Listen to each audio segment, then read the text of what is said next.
Okay, चला.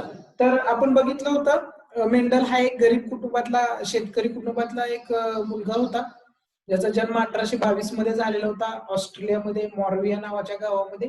आणि त्यानं जेनेटिक्सचा शोध लावला. त्यानं आपल्याला सगळ्यात पहिल्यांदा ॲक्युरेट एक्सप्लेनेशन दिलं की what is mean by mechanism of inheritance or what is work in factor, हे आपल्याला सांगितलं. आता सगळ्यात महत्वाचं, ज्यावेळेस मेंडलनं हा शोध लावला होता त्यावेळेस क्रोमोझोम म्हणजे काय हे माहीत झालेलं नव्हतं, किंवा जीन कशाला म्हणायचं हेही माहीत झालेलं नव्हतं. आणि मग याच्यामध्ये before that chromosome is knowing or gene, what is mean by gene, gene म्हणजे काय, क्रोमोझोम म्हणजे काय, हे माहिती व्हायच्या अगोदर काय झालं होतं, आपल्याला मेकॅनिझम ऑफ इनहेरिटन्स माहित झालेलं होतं.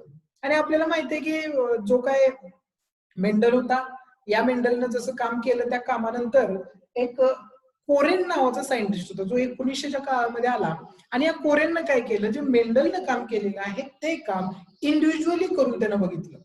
जसं आपल्याला माहिती आहे की हा जो काय मेंडल आहे, या मेंडलनं काय केलं होतं, पी प्लांट घेतला होता आणि पी प्लांट वरती काय केला, त्यानं स्टडी केला. हा जो मेंडल होता पी प्लांट वरती स्टडी करत होता, पण हा जो कोरेन होता, या कोरेननं काय केलं, एक हा जर्मन बॉटनिस्ट होता, आणि या कार्ल कोरेननं काय केलं की स्वतः एक इंडिव्हिज्युअल एक्सपेरिमेंट केला. आणि त्या एक्सपेरिमेंटमध्ये त्याच्या असं लक्षात आलं की तो कितीही वेळा एक्सपेरिमेंट केला तरी तो काय होतोय, फेल होतोय. आणि त्या एक्सपेरिमेंट मध्ये फेल होतोय. आणि म्हणून मग त्यानं काय केलं की नंतर मेंडलचा जो काही लॉ आहे किंवा जे फंडामेंटल लॉज आणि इनहेरिटन्स ऑफ बायोलॉजी आहे ते त्यानं काय केलं, मान्य केलं.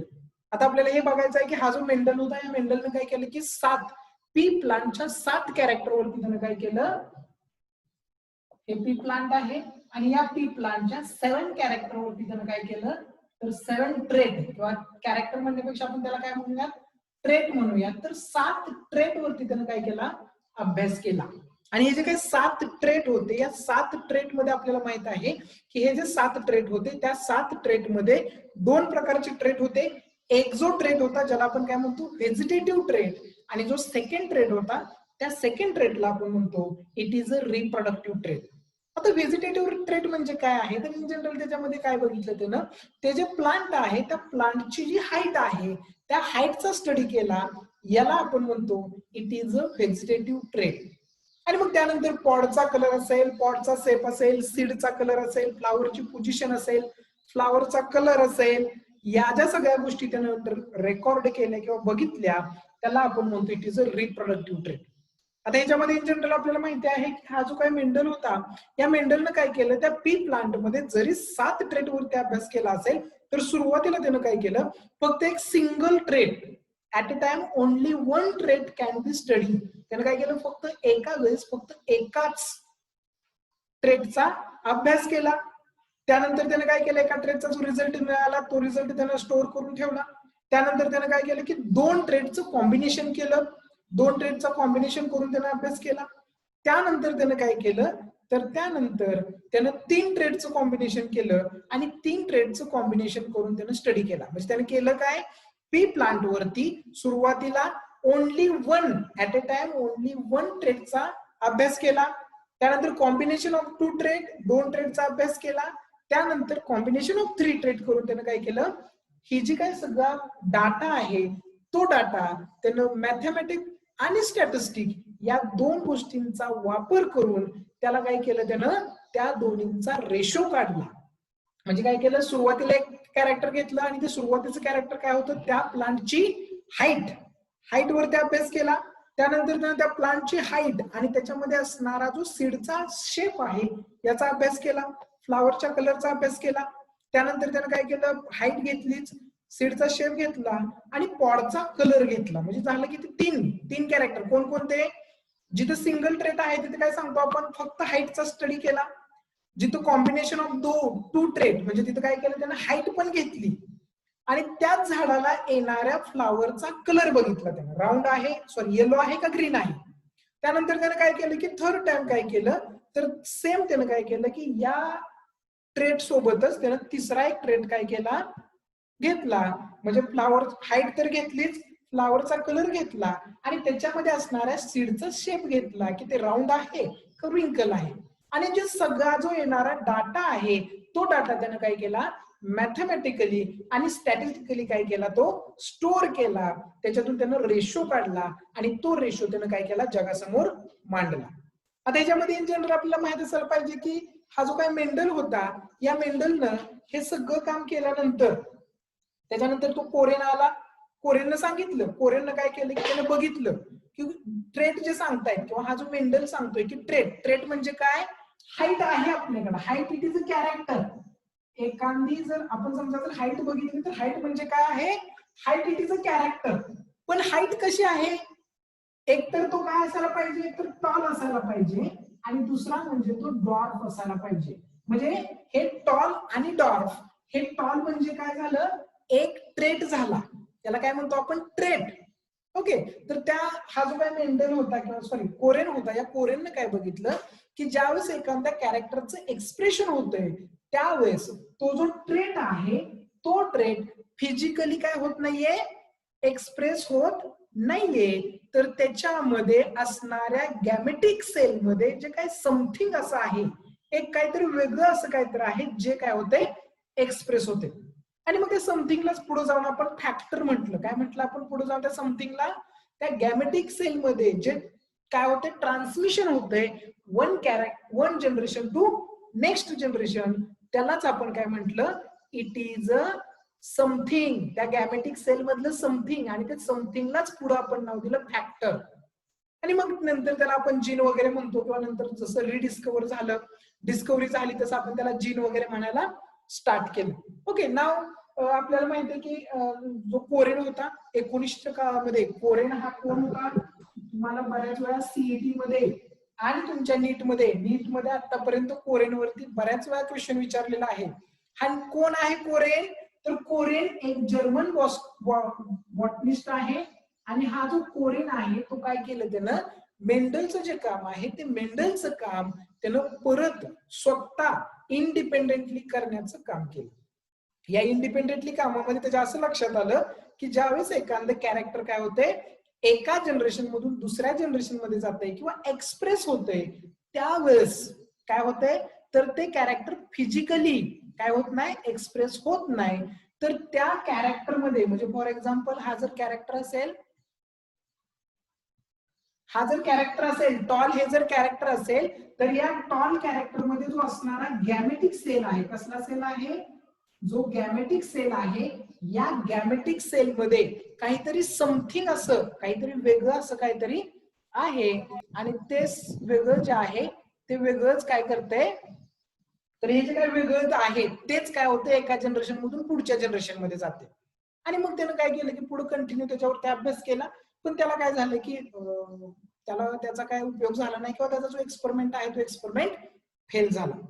त्याला आणखीन एक कोरेननं आणखीन एक, जसं मेंडलनं बघितलं होतं तसं कोरेननं आणखीन एक गोष्ट बघितली, आणि ती गोष्ट म्हणजे काय होती की त्याच्या असं लक्षात आलं की जे ट्रेट्स आहेत, हे ट्रेट किंवा जे फॅक्टर्स आहेत, ते फॅक्टर एका पॅरेंट मध्ये दोन फॅक्टर्स आहेत. किती फॅक्टर आहेत, म्हणजे फॉर एक्झाम्पल हा जर मेल असेल आणि ही जर फिमेल असेल, तर मेल मध्ये दोन फॅक्टर्स आहेत. म्हणजे फॉर एक्झाम्पल ए आणि बी, ए हा वेगळा फॅक्टर आहे, बी हा वेगळा फॅक्टर आहे, जो की कुणामध्ये प्रेझेंट आहे, मेल मध्ये प्रेझेंट आहे.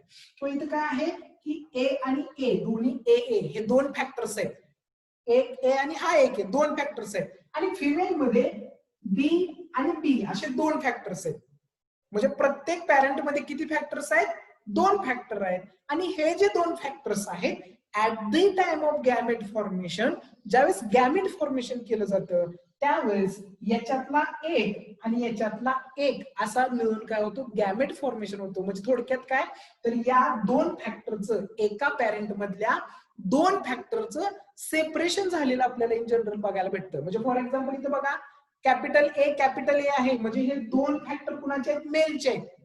कॅपिटल बी हे दोन फॅक्टर कुणाचे आहेत, फिमेलचे आहेत. पण ज्यावेळेस गॅमेट फॉर्मेशन केलं जातं त्यावेळेस याच्यामधून फक्त एकच येतो आणि याच्यामधून फक्त एकच येतो, आणि हा अशा प्रकारचा काय तयार केला जातो, एक गॅमेट तयार केला जातो. आणि मग आपल्याला माहिती आहे की जो गॅमेट असतो तो गॅमेट काय केला जातो, तर हा गॅमेट पुढे काय होतो, कंटिन्यू किंवा त्याच्यापासून आपल्याला माहिती आहे की ते जे एग आहे ते एक फर्टिलाइज होतं, त्याच्यापासून पुढची प्रोसेस होते आणि तिथं आपल्याला माहिती आहे की एक नवीन ऑर्गॅनिझम, एक नवीन इंडिव्हिज्युअल तयार व्हायचं महत्वाचं काम केलं जातं. आणि हे जो स्टडी आहे की बाबा 2 फॅक्टर पैकी फक्त एकच फॅक्टर हा गॅमेट फॉर्मेशन मध्ये भाग घेतो, हे पण त्या कोरेननं काय केलं, स्टडी केलं. पण एवढं करून पण काय झालं नाही, त्याला जो काय रिझल्ट पाहिजे होता तो रिझल्ट पुढे मिळाला नाही.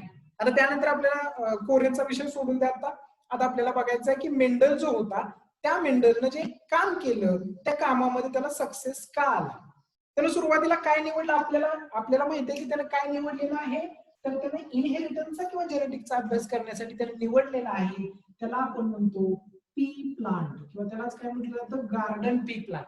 आता या गार्डन पी प्लांट वरती त्याचं काम सक्सेसफुल का झालं, तर त्याच्यामागे काही सायंटिफिक कारण आहेत आणि जी की आपण ऑलरेडी स्टडी केलेली आहेत. पण एकदा आपण त्याच्यावरती आउटलुक टाकूयात किंवा एकदा बघून घेऊयात की काय कारण आहेत की जेणेकरून या पी प्लांटवरचा एक्सपेरिमेंट जो आहे तो सक्सेसफुल झाला. त्यातलं पहिलं कारण आहे की हे जे पी प्लांट आहे किंवा गार्डन पी प्लांट आहे हे आपल्याला काय आहे, तर खूप मोठ्या प्रमाणामध्ये अवेलेबल आहे. खूप मोठ्या प्रमाणात अवेलेबल आहे म्हणजे तर याच्यामध्ये काय लार्ज जे सॅम्पल आहे ते सॅम्पल आपल्याला लार्ज अमाऊंट मध्ये अवेलेबल आहे. म्हणजे पहिलं कारण काय असेल, याच्यामध्ये जे काही सॅम्पल तुम्ही घेतलेलं आहे ते सॅम्पल लार्ज अमाऊंट मध्ये आपल्याकडं अवेलेबल आहे. म्हणजे फॉर एक्झाम्पल काय आहे की मी काय करतोय की आता मी तुमच्याशी किंवा मी तुम्हाला आता टीचिंग करतोय आणि मी तुम्हाला काय करतोय, ब्लॅकबोर्ड वरती लिहितोय किंवा या व्हाईट बोर्ड वरती लिहितोय आणि माझ्या हातामध्ये हा एक पेन आहे जो की फक्त एकाच कलरचा आहे आणि ब्लू कलरचा आहे. जर समजा माझ्याकडून हा पेन हरवला किंवा तुटला तर माझ्याकडे पेन एकच आहे, म्हणजे सॅम्पल माझ्याकडे एकच आहे. आणि जर समजा हा माझ्याकडून पडला किंवा हरवला तर मी इथे लिहू शकेल का, नाही लिहू शकणार. का नाही लिहू शकणार, कारण माझ्याकडे जे सॅम्पल होतं ते सॅम्पलचं अमाऊंट खूप कमी होतं. पण जर समजा याच्याऐवजी माझ्याकडे ग्रीन कलरचा एक पेन आहे, त्याचबरोबर माझ्याकडं रेड कलरचा एक पेन आहे, ब्लॅक कलरचा एक पेन आहे, जर माझ्याकडे 3 पेन असतील आणि त्यातला जर समजा माझा हा ब्लू कलरचा पेन पडला किंवा ब्लू कलरचेच माझ्याकडे 4 पेन असतील, त्यातला एक पेन जर माझ्याकडून हरवला, तुटला, पडला तरी मला काय फरक पडणार आहे का, नाही पडणार. का, कारण मी काय करू शकतो की माझ्याकडे अवेलेबल असणाऱ्या राहिलेल्या 3 पेन पैकी एक पेन मी यूज करू शकतो आणि इथं मी लिहू शकतो. आणि हे कशामुळे शक्य झालं, तर हे फक्त आणि फक्त एका गोष्टीमुळे शक्य झालं. का, कारण माझ्याकडं या पेनचे सॅम्पल्स भरपूर आहेत. Pen it is a sample आणि हे माझ्याकडे 4 अवेलेबल आहेत. म्हणून जर माझा एक हरवला तरी सुद्धा मी दुसरा पेन घेऊन लिहू शकतो आणि इथं टीचिंग करू शकतो. पण जर समजा माझ्याकडे एकच पेन शिल्लक असेल आणि तोही माझ्याकडून जर हरवला तर काय होणार आहे, मी इथं तुम्हाला टीचिंग करू शकणार नाही. आणि हे त्याच्या मागचं मेन कारण होतं की हे जे गार्डन पी प्लांट होतं त्याचं जे सॅम्पल होतं ते सॅम्पल त्याच्याकडे लार्ज अमाऊंट मध्ये अवेलेबल होतं. म्हणजे जरी समजा एखादं दुसरं झाड त्याच्याकडून तुटलं, एखादा दुसरा त्याला काय करावं लागला, परत एक्सपेरिमेंट करावा लागला, तरी त्याच्यासाठी काय अवेलेबल होतं, त्याच्यासाठी हे जे काय त्याच्यासाठी काय अवेलेबल होतं, तर त्याच्यासाठी हे सॅम्पल खूप लार्ज अमाऊंट मध्ये अवेलेबल होतं आणि म्हणून तो काय करू शकला, त्या एक्सपेरिमेंटचा रिझल्ट तो खूप चांगल्या प्रकारे आपल्याला देऊ शकला. आणि मग आपल्याला माहिती आहे की याच्यामध्ये हे पहिलं कारण झालं. त्यानंतर त्यानं दुसरं जे कारण होतं, या दुसऱ्या कारणमध्ये काय झालं की आता हे जे काय झाड आहे, त्या ह्या झाडामध्ये काय करू शकतो आपण की याच्यामध्ये हे जे प्लांट आहे या प्लांट मध्ये वेगवेगळ्या प्रकारची 7 कॅरेक्टर आहेत आणि तो 7 कॅरेक्टर वेगवेगळ्या प्रकारे काय करू शकतो, एक्सप्रेस करू शकतो. आता 7 कॅरेक्टर कोणकोणते आहेत, म्हणजे काय आहे की समजा मी हाईट वर काम करत असेल, मला फक्त हाईटच बघायचं असेल तर हाईट एकच कॅरेक्टर झालं, म्हणजे मी किती जरी वेळा काम केलं तर ते हाईटशी रिलेटेड रिझल्ट येईल. पण हे जे गार्डन पी प्लांट होतं, या गार्डन पी प्लांट मध्ये काय होतं की प्रत्येक कॅरेक्टरला कंट्रोल करणारा एक वेगळा असा काय होता, इंडिव्हिज्युअल असा एक ट्रेट होता. प्रत्येक कॅरेक्टरला कंट्रोल करणारा इंडिव्हिज्युअल असा ट्रेट होता आणि असे टोटल 7 ट्रेट्स काय होते याच्यामध्ये वेगळे होते की जे 7 वेगवेगळ्या प्रकारच्या कॅरेक्टरला काय करत होते, कंट्रोल करत होते आणि त्याच्यामुळे काय झालं तर त्याला सहजासहजी रिझल्ट काढणं काय झालं सोपं झालं. का? कारण जर समजा मी हाईट बघितली तर त्याच्यामध्ये जर समजा माझ्याकडून चूक होत असेल किंवा तो एक्सपेरिमेंट करण्यामध्ये माझ्याकडून चूक होत असेल तर मला अंदाज नाही लागणार की मी चुकीचा एक्सपेरिमेंट करतोय का बरोबर करतोय. पण जर मी त्याचं जर व्हॅल्युएशन जर दुसऱ्या एखाद्या कॅरेक्टर सोबत केलं, बाबा ठीक आहे मी हाईट चेक केलेलीच आहे, एकदा मी याचा काय करतो, हा जो रेशो आलेला आहे माझा, हाच रेशो मी सेम टू सेम त्या फ्लावरच्या पॉडच्या कलर मध्ये येतोय का बघतो किंवा त्याच्या फ्लावर मध्ये येतोय का बघतो. जर हाईट मध्ये मोनोहायब्रिड रेशो 3:1 येत असेल तर पॉडचा जो कलर आहे त्या पॉडच्या कलर मध्ये सुद्धा रेशो काय यायला पाहिजे 3:1 यायला पाहिजे.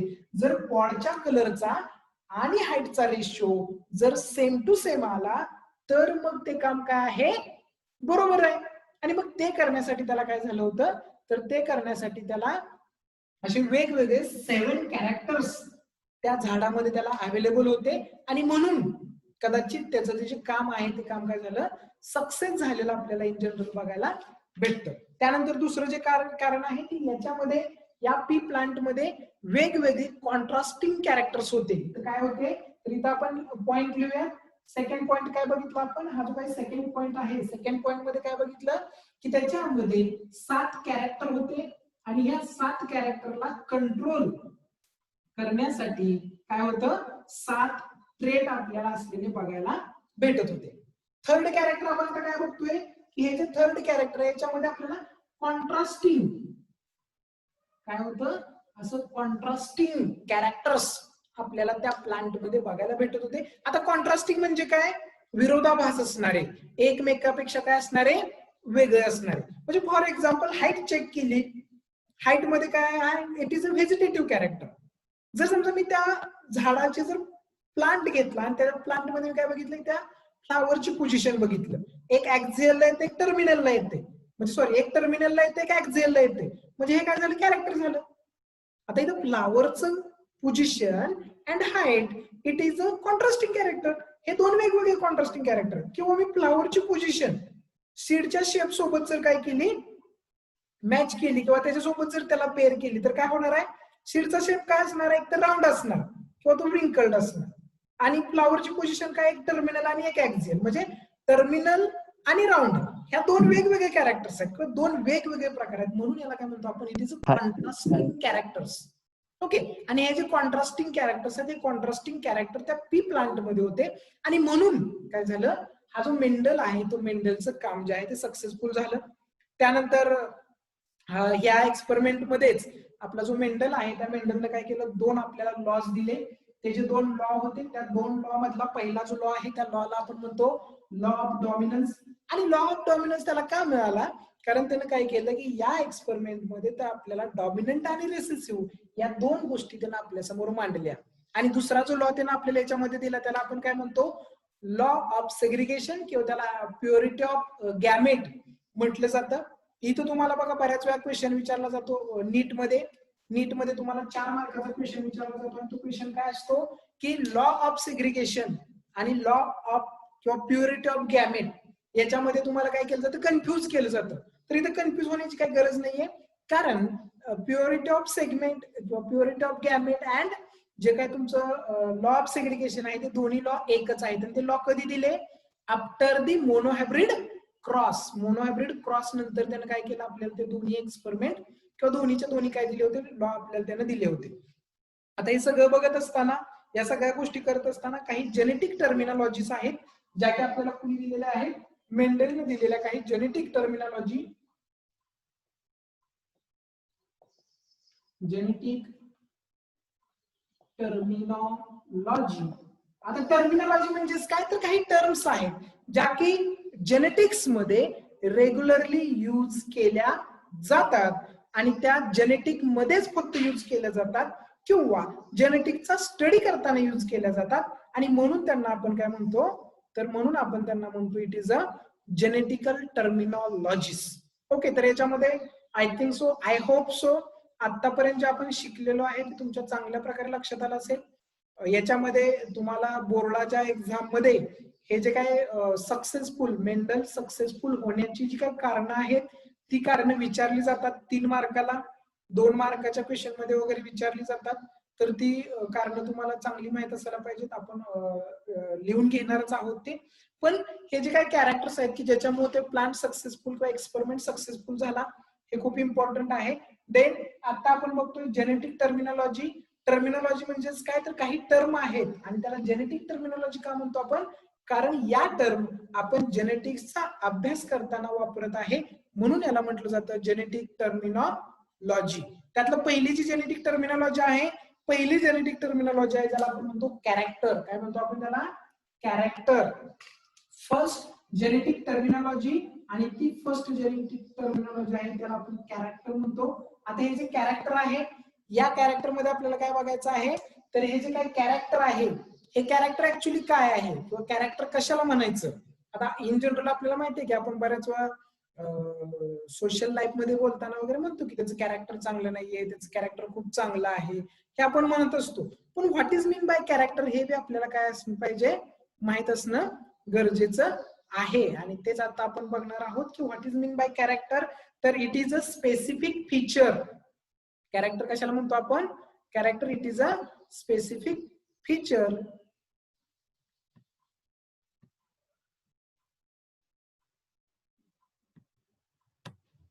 Okay, character it is a specific feature, किंवा कॅरेक्टर आपण कशाला म्हणतो, त्या प्लांट मध्ये असणारं स्पेसिफिक फीचर. फॉर एक्झाम्पल, त्या ऑर्गॅनिझमची height, height of an organism it is a specific feature. Okay, height of an organism it is a specific feature of that organism, आणि म्हणून त्याला म्हणायचं इट इज अ कॅरेक्टर. काय म्हणतो आपण त्याला, कॅरेक्टर. म्हणजे फर्स्ट जेनेटिक टर्मिनॉलॉजी काय आहे, character. Character it is a specific feature of an organism. For example, height of an organism, त्या ऑर्गॅनिझमची जी हाईट आहे त्या हाईटला आपण काय म्हणतो, it is a character. Okay, then second आहे ज्याला ट्रेट म्हटलं जातं. ट्रेट बघा काय आहे, ट्रेट. ट्रेट कशाला म्हणतो आपण, तर हे एखादं कॅरेक्टर इनहेरिटेड करण्यासाठी जे डिटेक्टेबल कॅरेक्टर्स असतं, त्या डिटेक्टेबल कॅरेक्टरला आपण काय म्हणतो, ट्रेट म्हणतो. आता डिटेक्टेबल कॅरेक्टर मीन्स व्हॉट. आता नुसतं हाईट जर म्हटलं म्हणजे कॅरेक्टर काय आहे, height. Height it is a character. पण फक्त हाईट म्हटलं किंवा उंची म्हटलं तर कळतंय का आपल्याला त्याच्यामध्ये काय आहे किंवा कशी उंची आहे, काय कळतं का नाही कळत. त्यासाठी या हाईटचं काय असायला पाहिजे, डिटेक्टेबल कॅरेक्टर आपल्याकडं, किंवा त्याचं जे डिटेक्ट करणारं कॅरेक्टर आहे. हाईट आहे पण कशी आहे, मीडियम आहे, उंच आहे, गुंगा आहे, हे माहित असायला पाहिजे ना. मग याच्यामध्ये जे डिटेक्टेबल एखाद्या कॅरेक्टरचं, इनहेरिटेड होणाऱ्या कॅरेक्टरचं जे डिटेक्टेबल जे कॅरेक्टर असतं किंवा डिटेक्टेबल व्हॅरियंट जो असतो, त्या डिटेक्टेबल व्हॅरियंटला आपण ट्रेट म्हणतो. म्हणजे फॉर एक्झाम्पल हाईट हे कॅरेक्टर झालं, आणि ह्या हाईटला डिटेक्ट करणारे आपल्याकडे 2 व्हॅरियंट आहेत, आणि ते 2 व्हॅरियंट म्हणजे एक तर आहे तो टॉल, आणि दुसरा आहे त्याला आपण काय म्हणतो, डॉर्फ. हे जे 2 कॅरेक्टर आहेत, हे 2 कॅरेक्टर या हाईट किंवा 2 ट्रेट जे आहेत, या हाईट या कॅरेक्टरचे काय आहेत, डिटेक्टेबल व्हॅरियंट्स आहेत. आणि जे डिटेक्टेबल व्हॅरियंट असतात एखाद्या कॅरेक्टरचे, त्या डिटेक्टेबल व्हॅरियंटला आपण म्हणतो ट्रेट. त्याला काय म्हणतो आपण, तर त्याला काय म्हणतो जातं, trait. Trait it is a detectable variant in inherited character. एखाद्या इनहेरिटेड होणाऱ्या कॅरेक्टरचं जे डिटेक्टेबल व्हॅरियंट आहे त्या व्हॅरियंटला हाईट म्हणतो. म्हणजे फॉर एक्झाम्पल बघा, स्किन कलर घ्या. स्किन कलर आपण 2च प्रकारचे आहेत आपल्या इंडियामध्ये. आपण काय म्हणतो, स्किन कलर 2 असतात. कोणकोणते 2 कलर असतात स्किनचे, स्किन. आता स्किन कलर किंवा कलर हे काय आहे, वन ऑफ द कॅरेक्टर. पण कलर मध्ये आपल्याकडे 2च कलर असतात. एक म्हणजे असतो तो ब्लॅक, आणि दुसरा असतो त्याला आपण काय म्हणतो, व्हाईट. म्हणजे हे व्हाईट आणि ब्लॅक 2 काय झाले, डिटेक्टेबल व्हॅरियंट झाले, आणि म्हणून ह्या दोघांना काय म्हणायचं, या दोघांना एकत्रितपणे म्हणायचं ट्रेट. ट्रेट. पण हे डिटेक्टेबल व्हॅरियंट कुणाचे आहेत, इनहेरिटेड कॅरेक्टरचे डिटेक्टेबल व्हॅरियंट आहेत. म्हणजे आपलं इनहेरिटेड कॅरेक्टर कोणतं झालं, colour. Colour it is a inherited character, आणि कलर 2 प्रकारचे असू शकतात, एक तर ब्लॅक किंवा एक तर व्हाईट.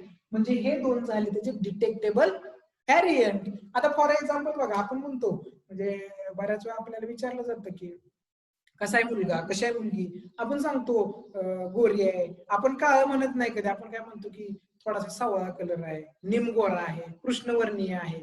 तर तसलं अजिबात काय नसतं. एकतर कलर दोनच, एकतर तुम्ही म्हणा मी पूर्ण गोरा आहे किंवा काय म्हणा काय, दोनच गोष्टी असू शकतात. एकतर पूर्ण काय आहात तुम्ही किंवा एकतर तुम्ही काय असाल पूर्ण गोरे असाल.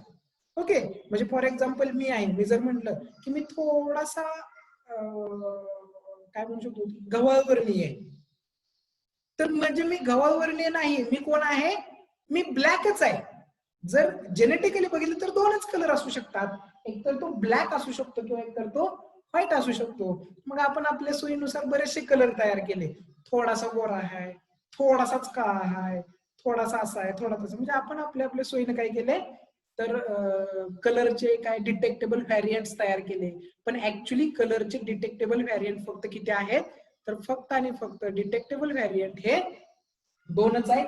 ज्या इनहेरिटेड कॅरेक्टरचे जे डिटेक्टेबल व्हॅरियंट्स असतात त्या डिटेक्टेबल व्हॅरियंटला काय म्हटलं जातं, ट्रेट म्हटलं जातं. देन नेक्स्ट जो पार्ट आहे ज्याला आपण म्हणतो तिसरा जो पार्ट आहे, दोन कॅरेक्टर आपण बघितले, दोन टर्मिनॉलॉजी बघितल्या. First is character, second is trait, third is factor. तिसरा जो कॅरेक्टर आहे त्या तिसऱ्या कॅरेक्टरला म्हटलं जातं फॅक्टर. आता what is mean by factor? Factor कशाला म्हणायचं, तर काय आहे की फॅक्टर हे एक हेरिडिटीचं युनिट आहे. काय आहे factor? It is a unit of heredity, one of the unit of heredity. हेरिडिटीचं एक युनिट आहे असं आपण फॅक्टरला म्हणतो. असा काही पार्टिकल प्रेझेंट असतो एखाद्या ऑर्गॅनिझम मध्ये किंवा जे ऑर्गॅनिझम्स असतात त्या ऑर्गॅनिझम मध्ये काही असे पार्टिकल्स प्रेझेंट असतात की जे responsible for inheritance and expression of character. एखाद्या कॅरेक्टरच्या कशासाठी, तर एखाद्या कॅरेक्टरच्या इनहेरिटन्स साठी. इनहेरिटन्स मीन्स व्हॉट, एका जनरेशन मधून दुसऱ्या जनरेशन मध्ये जाण्यासाठी जे रिस्पॉन्सिबल असतात त्या कॅरेक्टरला एक्सप्रेस होण्यामध्ये आणि त्या कॅरेक्टरला इनहेरिटन्स करण्यामध्ये जे रिस्पॉन्सिबल असतात अशा पार्टिकलला आपण म्हणतो फॅक्टर. काय म्हणतो आपण त्याला? फॅक्टर. फॅक्टर कुणामध्ये प्रेझेंट असतो? इच ऑर्गॅनिझम, प्रत्येक ऑर्गॅनिझम मध्ये फॅक्टर प्रेझेंट असतो. फॅक्टर हा एक हेरिडिटरी युनिट आहे, हे असं पार्टिकल आहे की ते त्या ऑर्गॅनिझम मध्ये असणाऱ्या इनहेरिटन्स साठी आणि एक्सप्रेशन ऑफ कॅरेक्टर साठी रिस्पॉन्सिबल असणारा जो पार्टिकल आहे त्याला आपण म्हणतो फॅक्टर. नंतर मग या फॅक्टरचं पुढे कन्व्हर्जन कशामध्ये झालं, तर या फॅक्टरच कन्व्हर्जन पुढे जीन मध्ये झालं किंवा यालाच आपण पुढे जीन म्हणायला लागलो. जर फॅक्टर बघितलं तर हे फॅक्टरचं आता आपण काय सांगतो, इनहेरिटन्स. इनहेरिटन्स होते म्हणजे काय, हे एका जनरेशन मधून दुसऱ्या जनरेशन मध्ये काय होते, पास होते. म्हणजे फॉर एक्झाम्पल ही एक जनरेशन असेल आणि ही एक दुसरी जनरेशन असेल, या जनरेशन मधून या जनरेशन कडे काय केला जातो, हा जो फॅक्टर असतो हा फॅक्टर काय केला जातो, पास केला जातो किंवा पासड होतो. पास केला जातो इन द सेन्स काय, तर एकाकडून दुसऱ्याला देणं, त्याला काय म्हणतो, पास केलं जातं आपण म्हणतो. तर हे फॅक्टर काय केला जातो, एका जनरेशन मधून दुसऱ्या जनरेशन मध्ये पास केला जातो. आता हा जो फॅक्टर आहे या फॅक्टरला डिटरमाइन केलं जातं जेनेटिकली. जर तुम्ही बघितलं तर हे जे काय फॅक्टर्स असतात हे त्या ऑर्गॅनिझमचं कॅरेक्टर जे आहे ते कॅरेक्टर एक्सप्रेस करण्यामध्ये खूप इम्पॉर्टंट रोल प्ले करत असतात. देन नेक्स्ट जे टर्मिनॉलॉजी आहे त्या नेक्स्ट टर्मिनॉलॉजीला म्हटलं जातं, किंवा जी तुमची 4 नंबरची टर्मिनॉलॉजी आहे त्या 4 नंबरच्या टर्मिनॉलॉजीला म्हटलं जातं जीन. काय म्हटलं जातं, जीन. आता जीन मध्ये आणि फॅक्टर मध्ये फरक काय आहे, तर काय आहे, तर जीन सुरुवातीला आपल्याला फॅक्टर म्हणजे काय माहित नव्हतं किंवा जीन म्हणजे काय माहित नव्हतं, त्यावेळेस आपण फॅक्टर ही टर्मिनॉलॉजी यूज करत होतो. आपण याला काय म्हणतो, it is a unit of heredity म्हणतो.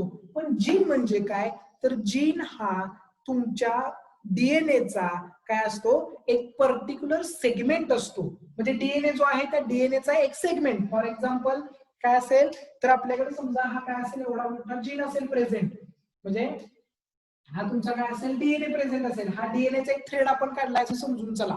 आणि या डीएनएच्या थ्रेड मध्ये काय आहे, तर या डीएनएच्या थ्रेड मधला एक पर्टिक्युलर सेगमेंट, म्हणजे फॉर एक्झाम्पल इथे 1 2 3 4 5 6 आणि 7 एवढे काय असतील त्याच्यावरती जीन्स प्रेझेंट असतील. तर हा जो काय पर्टिक्युलर सेगमेंट आहे 3 आणि 4चा, म्हणजे इथं दोन ज्या मी छोटेसे लाईन मारलेत त्या छोट्याशा लाईन्स, म्हणजे हा काय झाला, या टोटल डीएनएचा काय झाला, हा पर्टिक्युलर सेगमेंट झाला. आणि टोटल डीएनएच्या पर्टिक्युलर सेगमेंटला आपण काय म्हणतो, जीन म्हणतो. काय म्हणतो आपण त्याला, इट इज अ जीन म्हणतो. जीन हे दुसरं काही नाहीये, it is also responsible for expression of character and inheritance of character. जसा फॅक्टर होता तो कॅरेक्टरच्या एक्सप्रेशन साठी आणि इनहेरिटन्स साठी रिस्पॉन्सिबल होता, सेम तसा जीन सुद्धा काय असतो, रिस्पॉन्सिबल असतो. फक्त फरक एवढा आहे की फॅक्टरला आपण it is a heredity unit म्हणतो आणि जीनला आपण a particular segment of DNA म्हणतो. एवढाच फक्त फरक आहे याच्यामध्ये, एक्स्ट्राचं काय आपल्याला याच्यामध्ये बघायचं नाहीये. सेकंड नेक्स्ट जो कॅरेक्टर आहे तर नेक्स्ट कॅरेक्टरला म्हटलं जातं अलील. काय म्हटलं जातं, अलील, किंवा त्याला अलिलोमॉर्फ्स म्हटलं जातं, allele or allelomorphs. Then what is mean by allele, it is a alternative form of genes. जीन्सचे जे अल्टरनेटिव्ह फॉर्म्स असतात त्यांना आपण अलील म्हणतो. आता what is mean bye alternative, alternative आपण कशाला म्हणतो, म्हणजे माझ्याकडे हा एक ब्लू कलरचा पेन आहे आणि माझ्याकडे एक ब्लॅक कलरचा पेन आहे.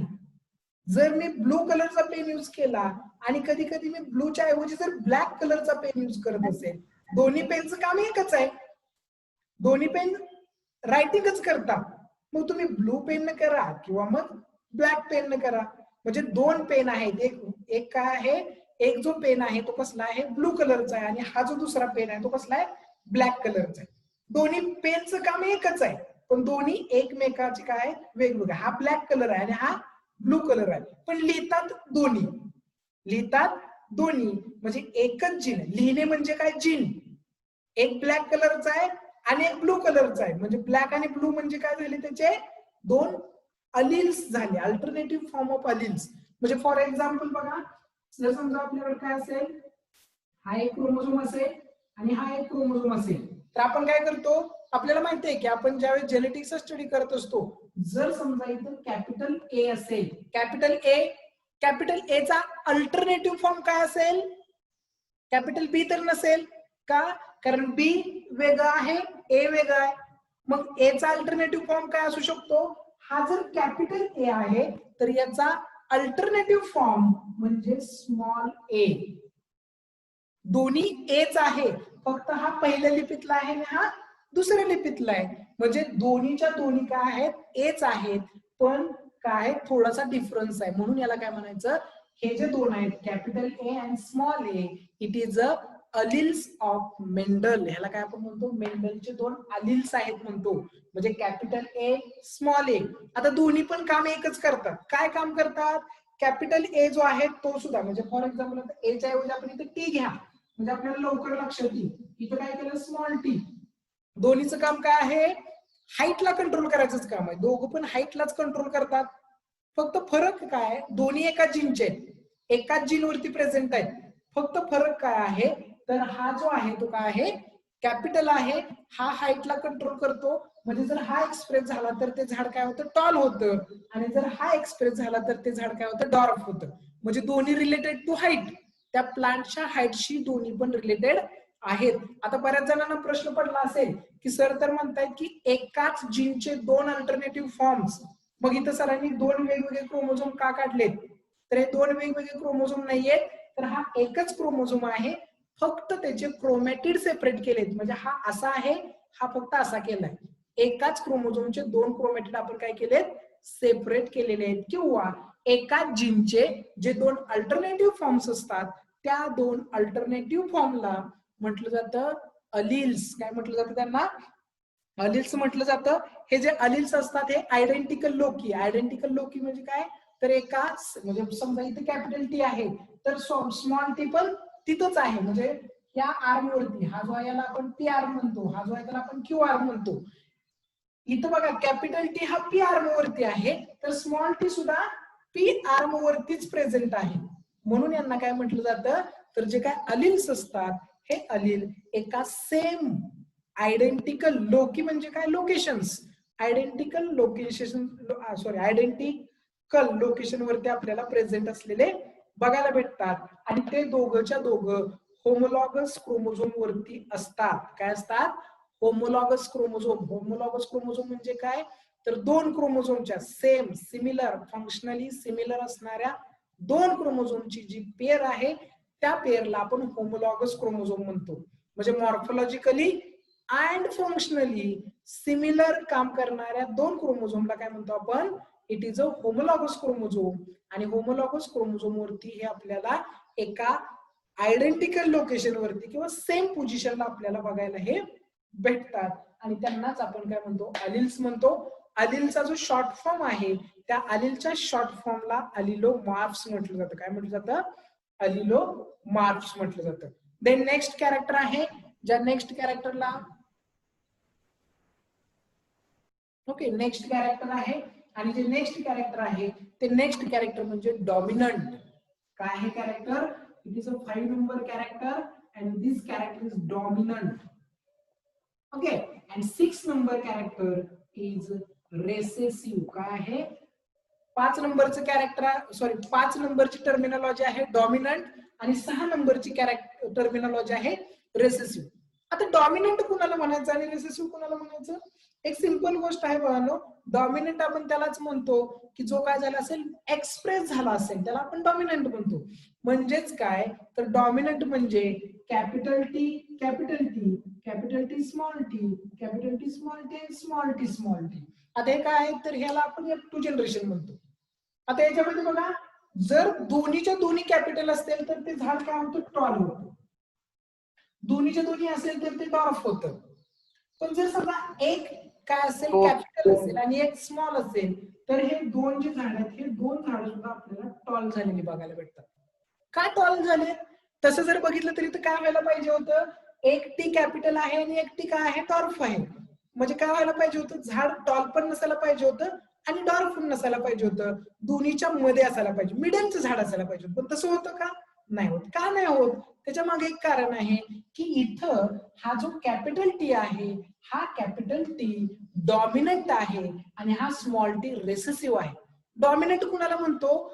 असं कॅरेक्टर की जे कॅरेक्टर काय होतं, असं अलिल जे काय करतं, एक्सप्रेस होतं, त्या एक्सप्रेस होणाऱ्या अलिलला आपण काय म्हणतो, डॉमिनंट अलिल म्हणतो. एखाद्या ट्रेट मधलं जे अलिल एक्सप्रेस होतं आणि दुसऱ्या अलिलला सप्रेस करतं अशा अलिलला आपण डॉमिनंट म्हणतो.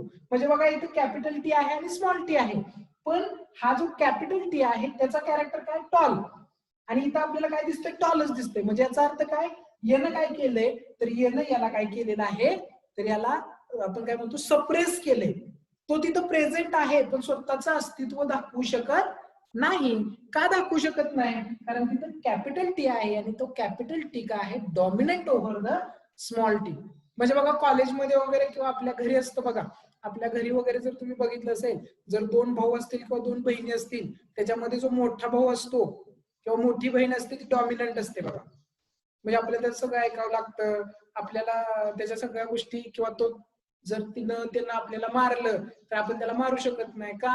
कारण तो सगळ्याच गोष्टीने आपल्यापेक्षा डॉमिनंट असतो. एकतर तो आपल्यापेक्षा मोठा असतो, त्याचबरोबर त्याच्यामध्ये आपल्यापेक्षा जास्त ताकद असते आणि म्हणून तो काय करतो, आपल्याला मारतो आणि आपण त्याला मारू शकत नाही. तो आपल्याला मारतो म्हणजे तो झाला डॉमिनंट आणि आपण त्याला मारू शकत नाही पाठीमागं, म्हणजे त्यानं काय केलं, आपल्याला सप्रेस करून ठेवलं. म्हणजे आपण त्याला रिटर्न मारू शकत नाही किंवा रिटर्न फाईट करू शकत नाही. म्हणजे आपण काय झालो, सप्रेस झालो. म्हणजे आपण झालो रेसेसिव्ह आणि तो झाला डॉमिनंट. सेम तसं आहे, डॉमिनंट म्हणजे असं अलील किंवा ट्रेट मधलं असं अलील की जे स्वतःला एक्सप्रेस करतं आणि दुसऱ्या अल्टरनेटिव्ह अलीलला सप्रेस करतं, अशा अलीलला म्हणायचं it is a dominant allele. And what is mean by recessive अलील?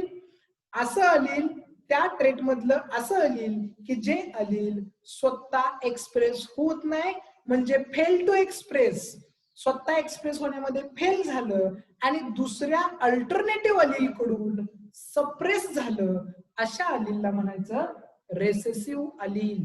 लक्षात येते? खूप सिंपल आणि सोप्या भाषेत मी सांगतोय तुम्हाला बाळांनो की डॉमिनंट म्हणजे एखाद्या ट्रेट मधलं असं अलील की जे अलील काय करते, स्वतःला एक्सप्रेस करते आणि त्याचबरोबर त्याच्या सोबत असणारा जो अल्टरनेटिव्ह अलील आहे त्या अल्टरनेटिव्ह अलीलला ते सप्रेस करते. And what is mean by recessive? त्या डॉमिनंट कडून सप्रेस झालेला. का सप्रेस झाला? कारण तो स्वतःला एक्सप्रेस करण्यामध्ये कुठेतरी फेल ठरला म्हणून तो काय झाला, रेसेसिव्ह झाला. तर हे जे दोन कॅरेक्टर्स आहेत, dominant character and recessive character. Which character और those allele of trait which is express yourself and suppress the alternative allele त्या कॅरेक्टरला म्हणायचं डॉमिनंट.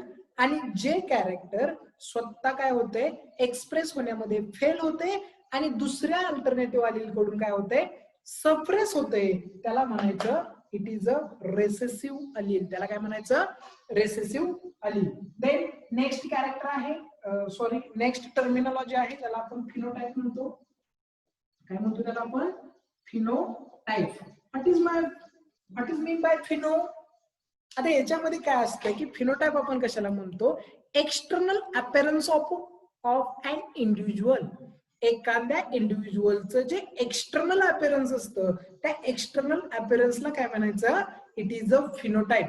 म्हणजे एखादी गोष्ट बाहेरून कशी दिसते, मॉर्फोलॉजिकली कशी दिसते, त्याला म्हणायचं फिनोटाइप. ओके, फिनोटाइप म्हणजे काय, तुम्ही जर मला बघितलं, मी वरून जसा तुम्हाला दिसतोय तो माझा काय झाला, फिनोटाइप झाला. पण माझ्या माइंड मध्ये काय चाललंय, माझ्या डोक्यात कसे विचार, आता माझ्याकडे बघितलं तर तुम्ही म्हणाल की हा बाबा सर खूप चांगले आहेत, खूप म्हणजे खूप चांगले म्हणजे सिन्सिअर दिसतात वगैरे. पण आतून मी खरं सिन्सिअर आहे का हे तुम्हाला माहित नाहीये. फक्त तुम्ही वरून माझा जो एक्सटर्नल अपीअरन्स आहे त्या एक्सटर्नल अपीअरन्स वरून जी काय तुम्ही मांडणी करता त्याला आपण म्हणतो फिनोटाइप.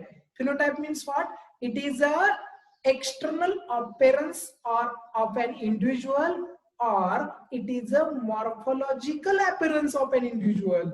म्हणजे माझ्याकडे बघितलं तुम्ही मला काय दिसतंय, तुम्हाला सहजासहजी काय दिसतात, माझे दोन कान दिसतात, एक नाक दिसतंय, दोन डोळे दिसतायत, माझे दोन हात तुम्हाला दिसतायत.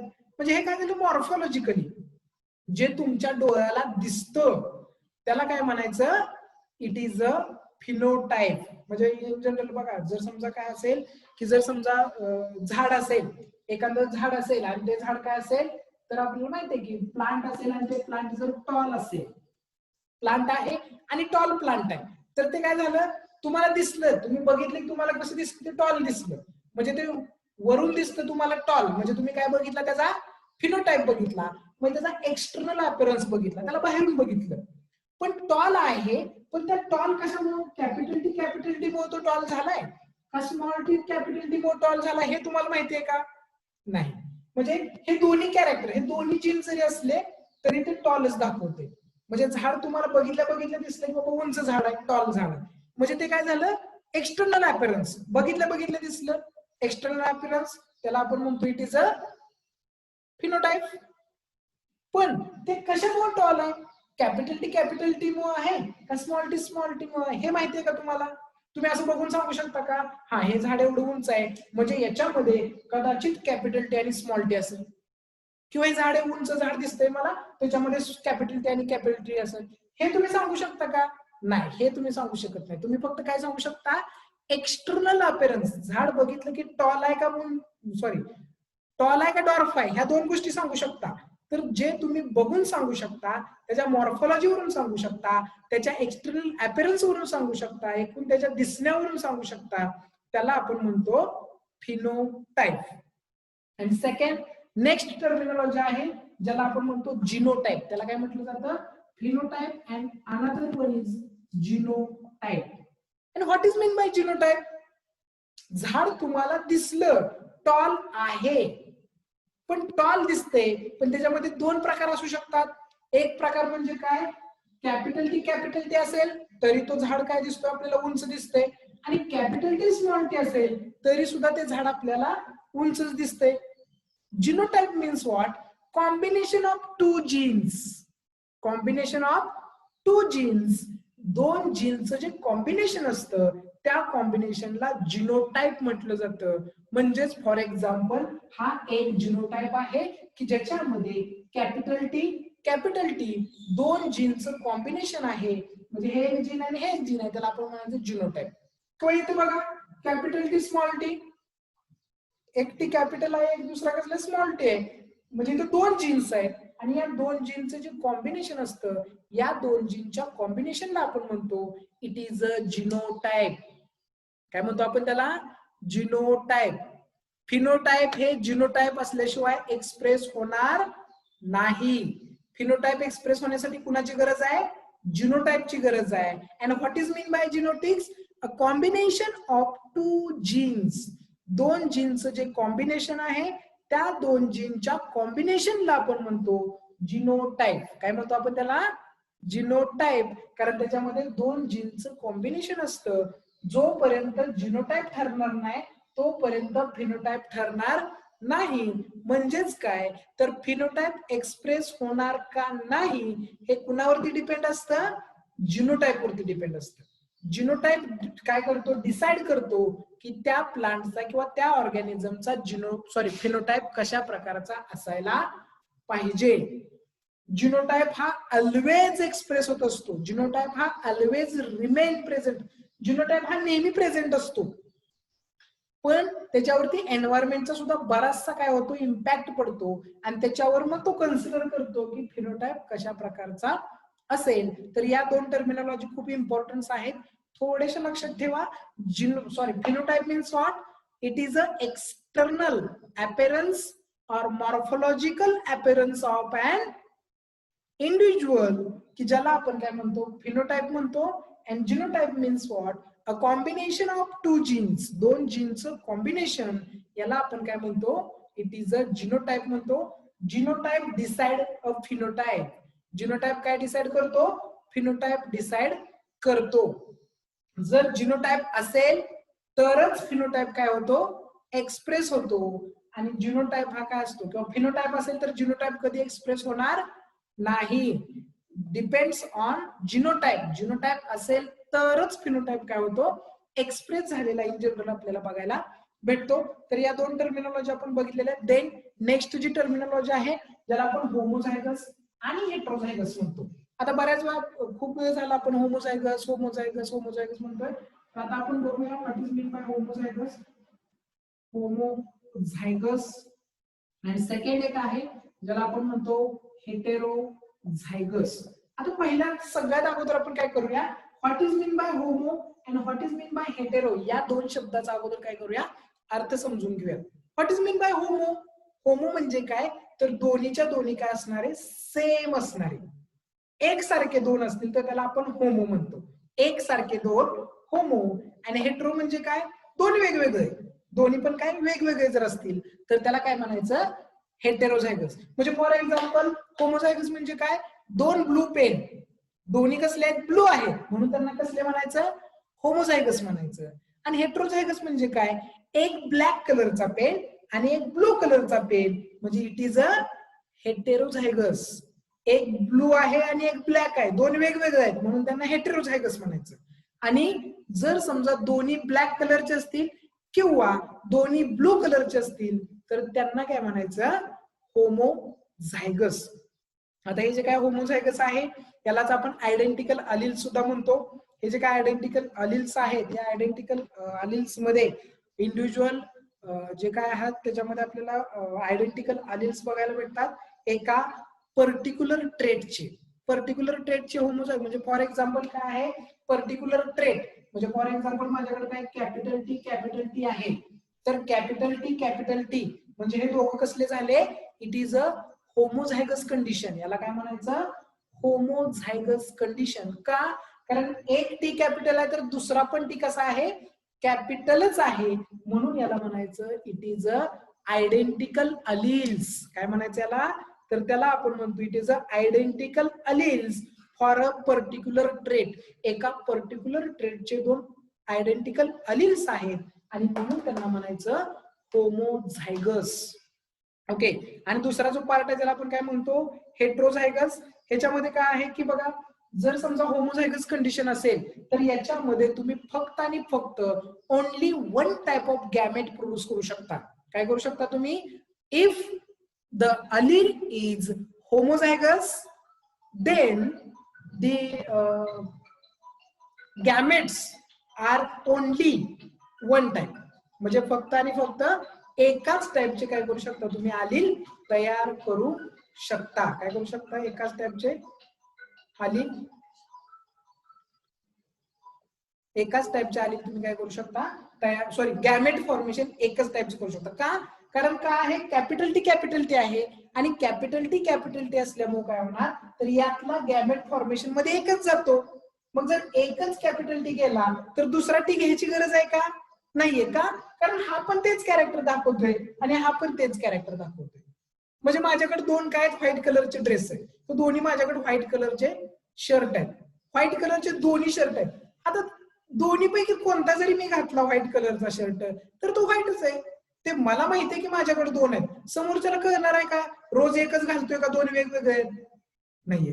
पण जर त्याच्याऐवजी माझ्याकडे काय असेल, एक ग्रीन कलरचा असेल आणि एक व्हाईट कलरचा असेल, तर व्हाईट हा वेगळं कॅरेक्टर दाखवतो, ग्रीन वेगळं कॅरेक्टर दाखवतो.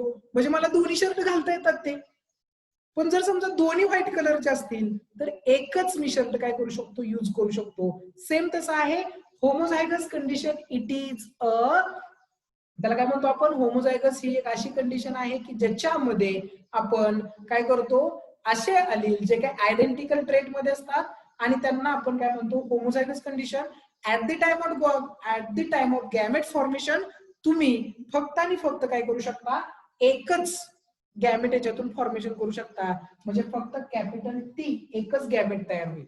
देन नेक्स्ट टर्मिनॉलॉजी ज्याला आपण हेट्रोझायगस कंडिशन म्हणतो. Heterozygous condition means what?